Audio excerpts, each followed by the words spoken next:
Have you ever thought about it? A hidden timeline? A path humanity almost took, where our world today would look like something straight out of science fiction? Well, that's exactly where we're going today, by asking one of the biggest what-ifs in all of history. Just let that sink in for a second. A world where all that ancient wisdom wasn't lost, but was just continuously built on, one discovery after another. Imagine a world where humanity's single greatest collection of knowledge actually survived. It's a pretty powerful idea, right? So let's dive in. To really get a handle on what could have been, we've got to first understand what we had and what we lost.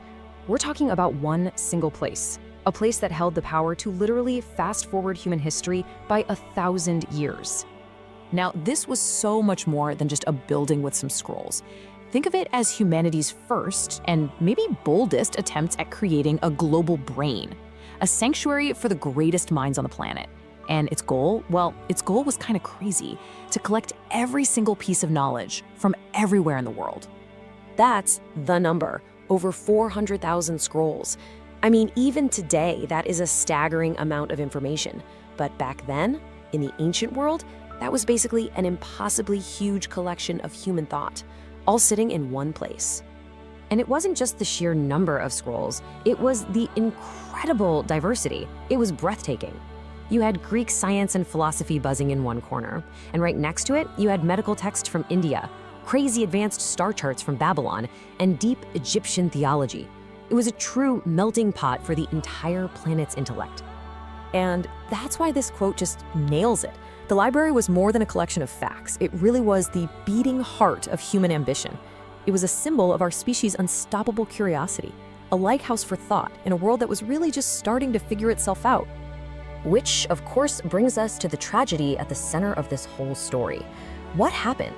How could humanity's greatest treasure just vanish? Well, the honest truth is, nobody knows for sure. Historians still argue about it. Maybe it was an accident. A fire started during Julius Caesar's siege of the city. Or maybe it was much later, religious extremists who saw all this knowledge as a threat to their power. Or maybe it was something less dramatic. Maybe it was just the slow, quiet death of neglect and political chaos. Either way, scroll by scroll, it was lost. But now, let's do it.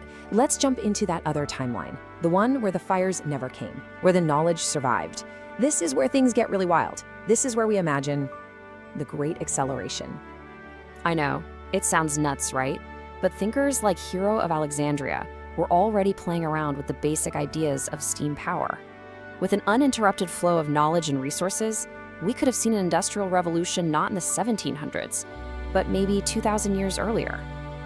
And oh, it doesn't stop there, not by a long shot. Take the groundbreaking work on logic from guys like Aristotle. If that knowledge was preserved and built on, generation after generation, it could have laid the foundation for early algorithms, maybe even a primitive form of AI. The ancient world might have been on the verge of its own computer revolution. Here's the key takeaway. What we're really talking about here is a 1,000-year leap forward. All those centuries that we spent painstakingly rediscovering things we already knew, imagine if those were centuries of brand new, explosive discovery instead. Let's just put it side by side. In our timeline, the Industrial Revolution kicks off around 1760. In the Alexandrian timeline, who knows, maybe the 3rd century. We landed on the moon in 1969. With their head start in astronomy and mechanics, could they have done it before the year 1000?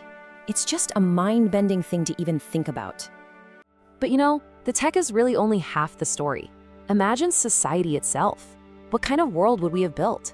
With an unbroken line of philosophy, could we have developed more advanced ethics, better forms of government? Could we have actually fostered real global cooperation instead of, well, centuries of endless conflict?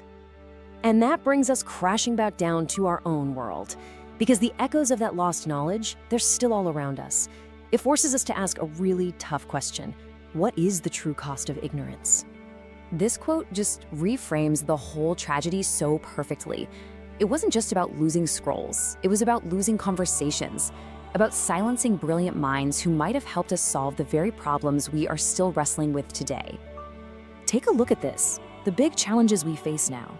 Things like climate change or global pandemics, they require mountains of data and massive cooperation. The Alexandrian timeline might have given us a 1,000-year head start on understanding our own planet, our own biology. Maybe we could have dodged some of these crises altogether. Okay, but this story isn't just about regret. It can't be. It's really about a critical lesson for our own future. It's about how we can start reclaiming those lost chapters right now. The burning of the library was our first great intellectual catastrophe. Well, today we have a new library.